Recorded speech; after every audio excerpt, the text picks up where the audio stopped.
Hello बच्चा लोग, welcome to the channel एडुनिटी। मेरा नाम मोहित गोइंका है और मैंने आईटी खड़गपुर से इंजीनियरिंग किया है।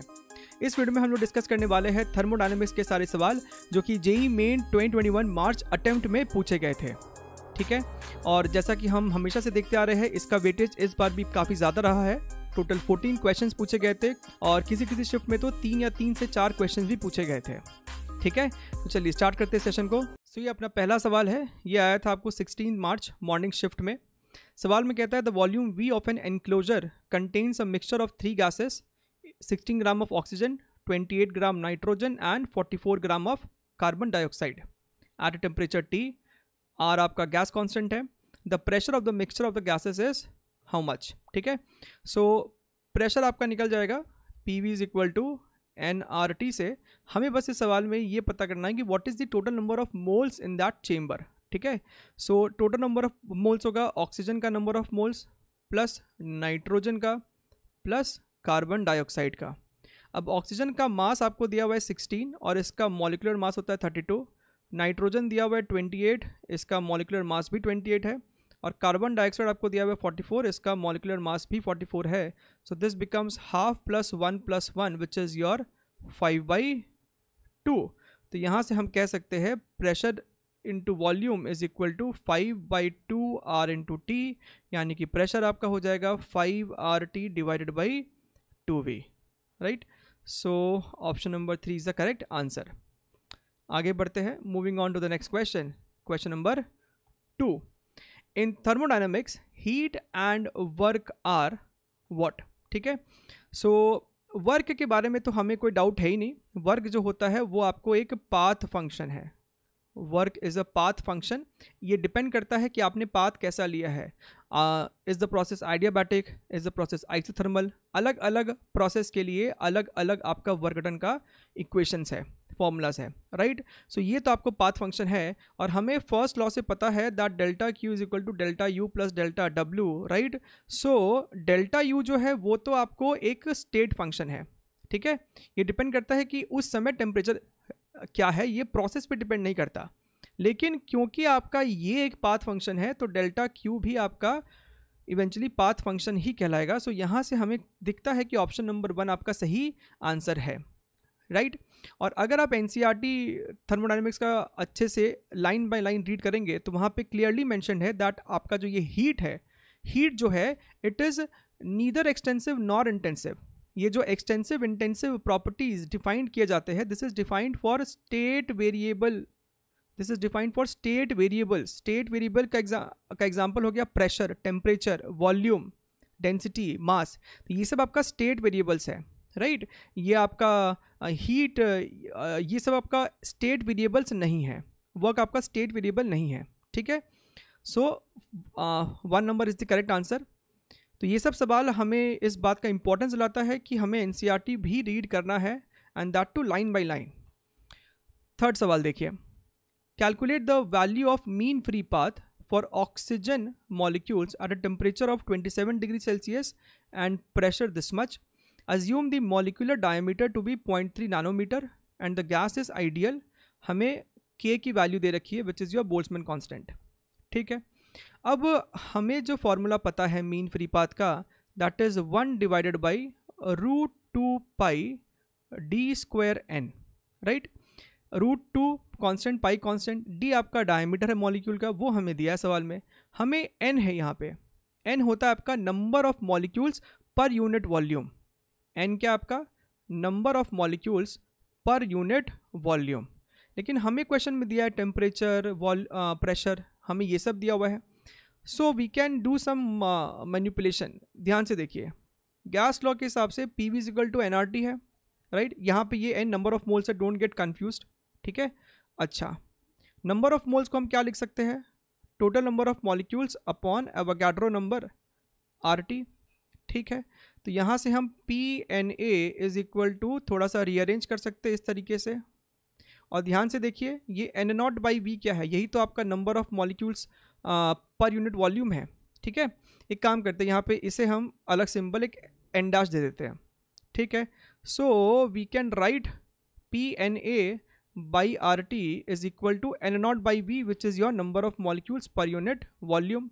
ठीक है, अच्छा, तो यहाँ पे से रिप्लेस कर दीजिए, तो इसे हम लिख देंगे √2πd²। स्मॉल n की वैल्यू आपको हो जाएगी PNA और RT आपको चला जाएगा ऊपर, ठीक है।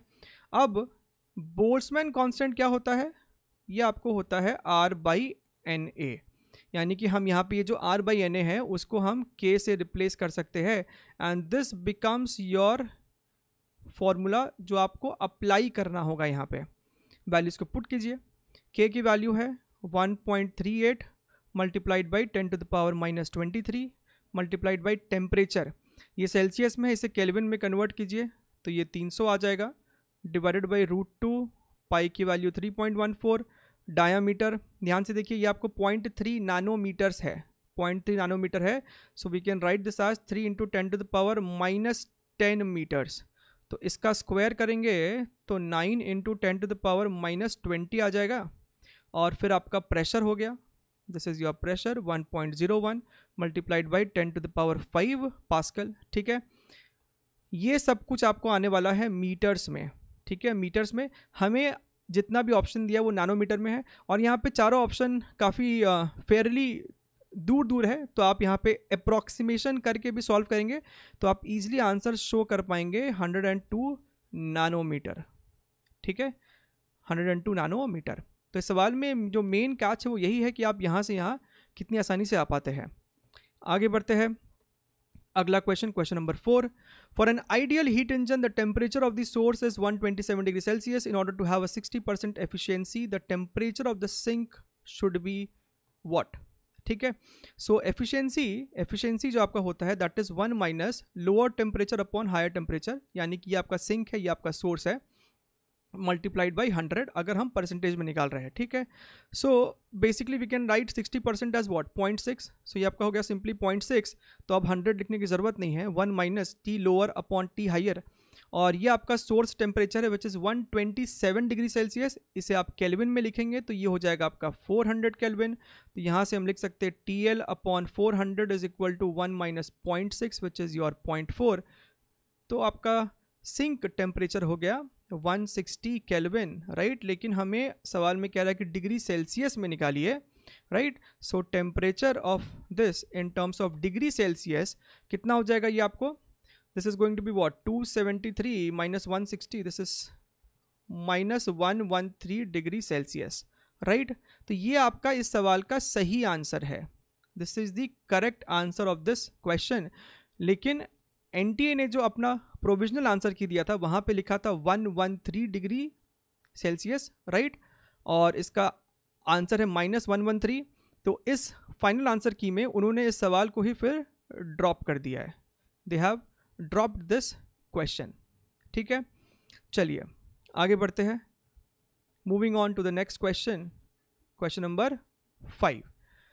पॉलीएटॉमिक आइडियल गैस, पॉलीएटॉमिक है, has 24 vibrational modes.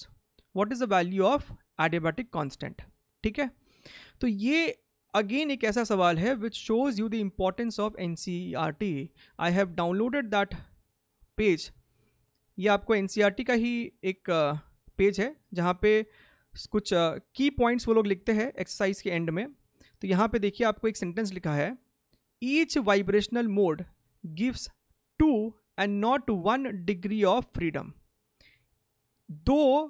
Her vibrational mode में 2 डिग्री ऑफ फ्रीडम होता है, one is for kinetic and another is for potential energy, ठीक है। तो देखिए किस तरीके से एक एक लाइन से उन्होंने उठा के क्वेश्चंस को फ्रेम करा है। अच्छा, तो अब हमें पता चल गया है कि एक वाइब्रेशनल मोड में 2 डिग्री ऑफ फ्रीडम है, तो 24 वाइब्रेशनल मोड में 48 डिग्री ऑफ फ्रीडम होगा, प्लस ये तो हो गया वाइब्रेशनल की बात, 3 ट्रांसलेशनल प्लस 3 रोटेशनल तो होंगे ही। तो ये आपको कितना हो गया, 48 plus 3 51 plus 3 54, so 54 is your degree of freedom, right. हमें चाहिए एडियाबैटिक कांस्टेंट गामा, इसका फॉर्मूला होता है 1 + 2/f। अगर नहीं याद है इस फॉर्म में तो आप CP/CV से भी यहाँ तक पहुँच सकते हैं। आप CP को लिख सकते हैं CV + R / CV, ये आपका हो जाएगा 1 + R/CV। सो और CV आपका होता है FR/2, तो यहाँ से आपको दिख रहा है कि ये 1+2/f के फॉर्म में आ जाएगा, लेकिन याद रहना चाहिए, इसीलिए स्पेशली इस चैप्टर के तो सारे छोटे से छोटे फॉर्मूलेस को शीट पे लिख के उन्हें जितना हो सकता है अच्छे से याद कर लीजिए. सो 1+2/54, right. This is your 27, so this becomes your 28/27. Answer आपका 1 से थोड़ा सा ही ज़्यादा होगा. ऑप्शन नंबर 1 इसका सही आंसर है. आप चाहे तो डिवाइड करके चेक कर सकते हैं. आगे बढ़ते हैं. अगला question 6th. Okay. A Carnot engine working between 400 kelvin and 800 kelvin. तो ये आपका सोर्स होगा, हायर टेम्परेचर है 800 केल्विन. ये आपका सिंक हो गया 400 केल्विन. इसे T1 कह देते हैं, इसे T2 कह देते हैं. ठीक है. तो Q1 amount of heat supply किया जा रहा है इस इंजन को. इंजन डज सम वर्क और बाकी हीट को वो सिंक में भेज दिया. So work output is 1200 joules per cycle. तो पर साइकिल 1200 जूल का वर्क डन किया जा रहा है. The amount of heat energy supplied to the engine. हमसे सवाल में Q1 पूछा गया है. This is the question mark, right. Now we know that T1/T2 is equal to Q1/Q2. ठीक है, ये बात हमें पता है.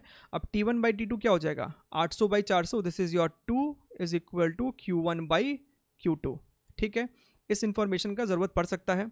अच्छा, अब ध्यान से देखिए, हम Q1 को क्या लिख सकते हैं.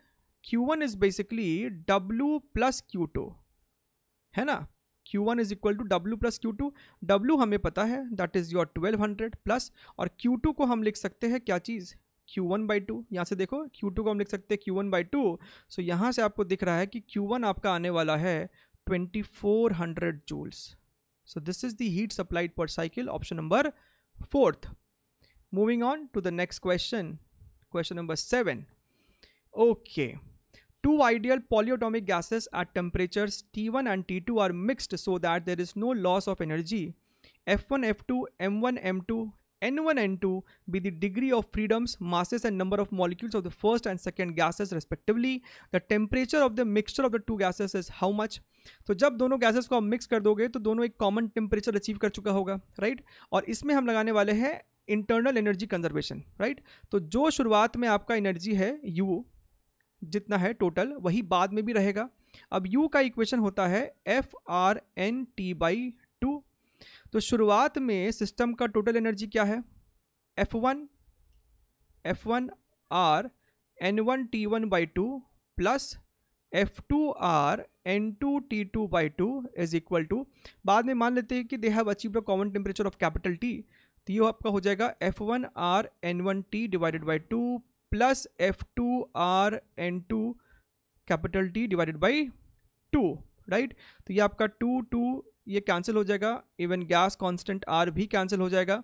राइट साइड से अगर हम T कॉमन ले ले तो देखिए यहाँ पे T कॉमन लेके बाकी सब टर्म को यहाँ लेफ्ट साइड में डिनोमिनेटर में ले आओ, तो आपका आंसर आपको आता हुआ दिखेगा F1 N1 T1 plus F2 N2 T2 whole divided by F1 N1 plus F2 N2, and this is your option number 2. आगे बढ़ते हैं. Next question, question number 8. If 1 mole of polyatomic gas is having 2 vibrational modes, similar question है, 2 vibrational modes and beta is the ratio of molar specific heats of polyatomic gas. So basically आपसे adiabatic constant ही फिर से पूछा जा रहा है. So total degree of freedom कितना हो जाएगा, 2 vibrational mode, each vibrational mode has 2 degree of freedom. So vibration के कारण total 4 आ जाएगा, प्लस 3 आपका आएगा ड्यू टू ट्रांसलेशनल और 3 आएगा ड्यू टू रोटेशनल, है कि नहीं, क्योंकि ये एक पॉलीएटॉमिक है. तो 4 + 3 7, 7 + 3 आपका ये हो जाएगा 10. तो यहाँ से हम लिख सकते हैं दैट एडियाबैटिक कांस्टेंट, जिसका सिंबल यहाँ पे हमें बीटा दिया है फिलहाल, this is equal to 1 + 2/f. So this is 1 + 2/10. This becomes 12/10 which is 1.2. Option number 2 is the correct answer. आगे चलते हैं. अगला सवाल, क्वेश्चन नंबर 9. यहाँ आपके पास 4 ग्राफ है, हमें बताना है कि कौन कौन सा सही है. आपके पास 4 ऑप्शन है. Which one is the correct option for the 2 different thermodynamic process. तो हर ग्राफ में यहाँ पे 2 प्रोसेस है, एक एडियाबैटिक है और एक आइसोथर्मल है, ठीक है. अच्छा, ये एक ऐसा सवाल है, जनरली ग्राफ के सवाल क्या होते हैं कि सॉल्व करने से ज़्यादा रिजेक्शन से जल्दी सॉल्व हो जाते हैं, ठीक है. तो आपको यहाँ पे दोनों ही चीज़ें हम दिखा देते हैं.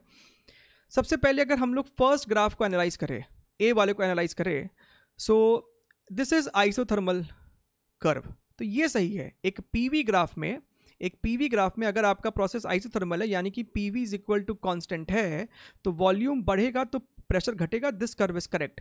But is the adiabatic curve correct? ये एक आपको स्ट्रेट लाइन दिखा दिया इस तरीके से, ये बिल्कुल गलत है। और हम लोग तो एडियाबैटिक का कर्व देखते भी है, इवन इन पीवी ग्राफ, एक पीवी ग्राफ में एडियाबैटिक कर्व भी आपको कुछ ऐसा ही दिखता है। सो यहाँ से हम क्लियरली कह सकते हैं कि ऑप्शन नंबर ए तो गलत है, ये ग्राफ नंबर ए जो है वो गलत है। आ जाइए बी पे तो आइसोथर्मल ही आपको बड़ा इजी सा काम हो गया।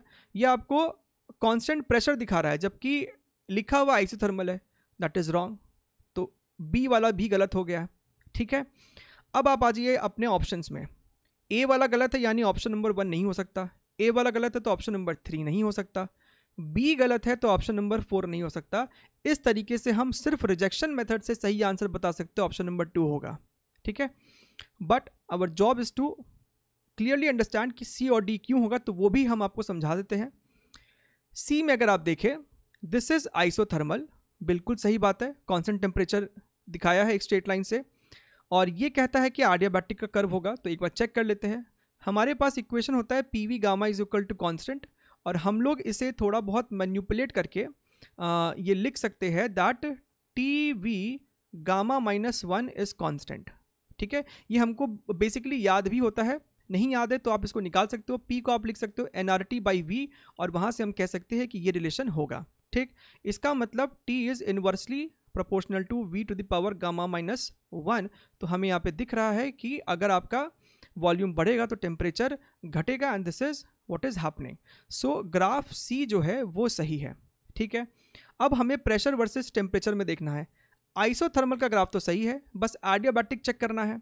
ठीक है, सो ग्राफ डी की अगर हम बात करें, I want relation between P and T, तो यहीं से आ सकते हो। ये क्या है, P V gamma is equal to constant है, राइट। और वी को आप क्या लिख सकते हो, वी को हम लिख सकते हैं NRT by P gamma is equal to constant. तो यहाँ से देखिए, आपको देखना चाहिए कि T gamma is proportional to P gamma -1, P gamma -1। इसे थोड़ा सा बस आपको रीअरेंज करना है। तो यहाँ पे प्रेशर बढ़ेगा तो टेम्परेचर भी बढ़ रहा है, which is totally justified in this graph. तो डी भी सही है, सो सी और डी दोनों ग्राफ सही है, that is why option number 2 is the correct answer. ठीक है, चलिए moving on to the next question, question number 10th। What will be the average value of energy along 1 degree of freedom for an ideal gas in thermal equilibrium at temperature capital T? अब ये तो आपका simple theory based question हो गया। हमें पता है equipartition law के हिसाब से हर डिग्री ऑफ फ्रीडम को हाफ kT एनर्जी मिलता है पर molecule. So this is the correct answer, है कि नहीं। आगे बढ़े, question number 11। The PV diagram of a diatomic ideal gas system going under cyclic process is shown in the figure. The work done during the adiabatic process CD is how much? हमें adiabatic constant भी दिया हुआ है। सो C से D तक का work done कितना है, और ये एक adiabatic प्रोसेस है, सवाल में कह रहा है। सो हमें पता है दैट adiabatic प्रोसेस के लिए जो वर्क डन होता है that is given by NR delta T divided by 1 minus gamma, right. अब ध्यान से देखिए, हमें प्रेशर और वॉल्यूम पॉइंट्स मैंशनड है, so we can manipulate this thing, right. Delta T क्या होगा, डेल्टा टी आपका हो जाएगा temperature at D minus temperature at C, है कि नहीं।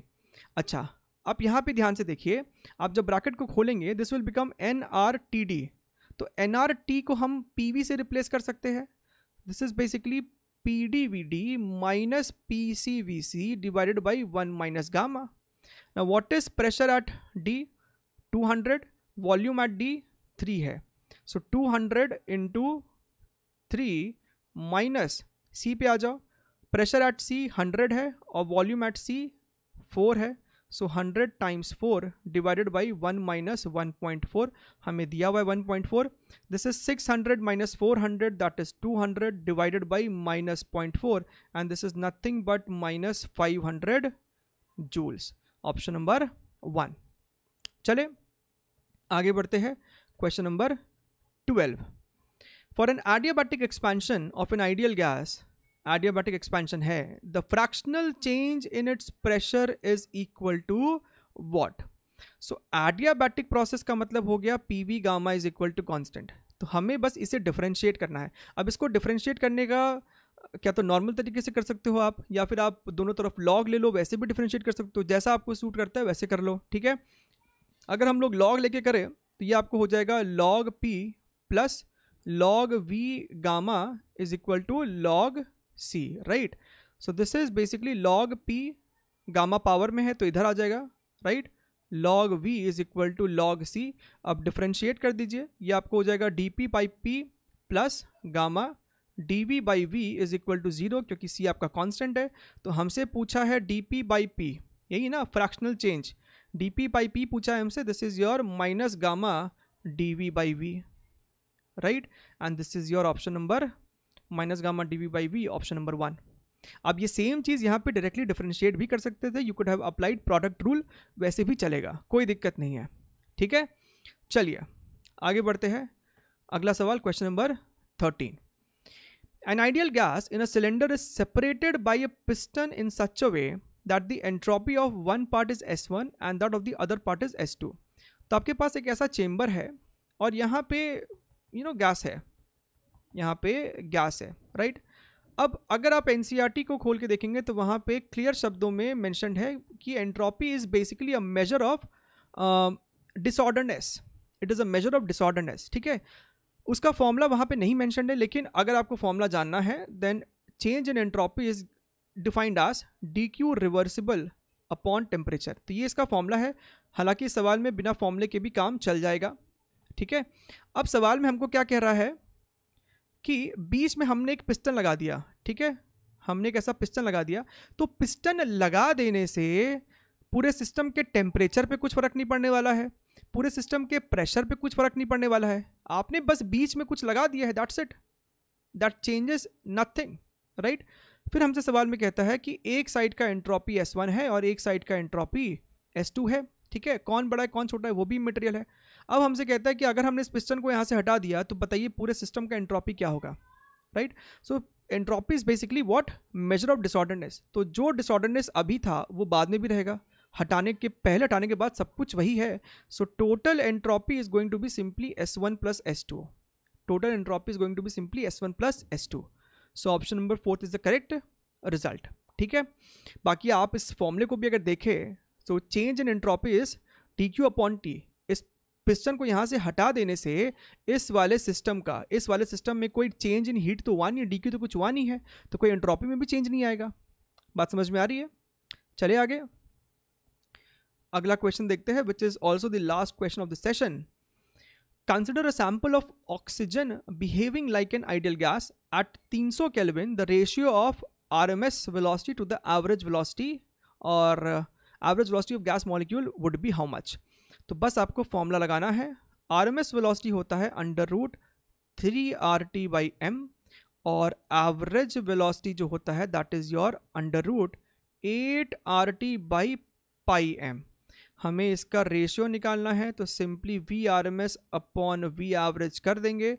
आप ध्यान से देखिए तो ये √RT/m वो कैंसिल हो जाएगा, तो मेरे पास यहाँ पे बचने वाला है 3/8/पाई, पाई ऊपर चला जाएगा, so this becomes 3π/8 and this is your option number 3, ठीक। So that was all from thermodynamics, जो कि जेईई मेन 2021 मार्च अटेम्प्ट में पूछे गए थे। इसके अलावा हम लोगों ने थर्मोडायनेमिक्स पे तो बहुत सारे प्रैक्टिस यहाँ पे कर रखे हैं। We have taken 1 practice session, उसका भी लिंक नीचे आपको मिल जाएगा। We have also done some top 30 questions, top 30 PYQs of thermodynamics, जिसका लिंक आपको जेईई मेन 2020 के PYQ के प्लेलिस्ट में मिलेगा, ठीक है। सबका लिंक नीचे डिस्क्रिप्शन बॉक्स में आपको दिया हुआ है। This is a must practice question for your upcoming JEE exams, right. और हम लोग ऐसे ही वीडियोज में मिलते रहेंगे, तब तक के लिए टेक केयर, बाय बाय।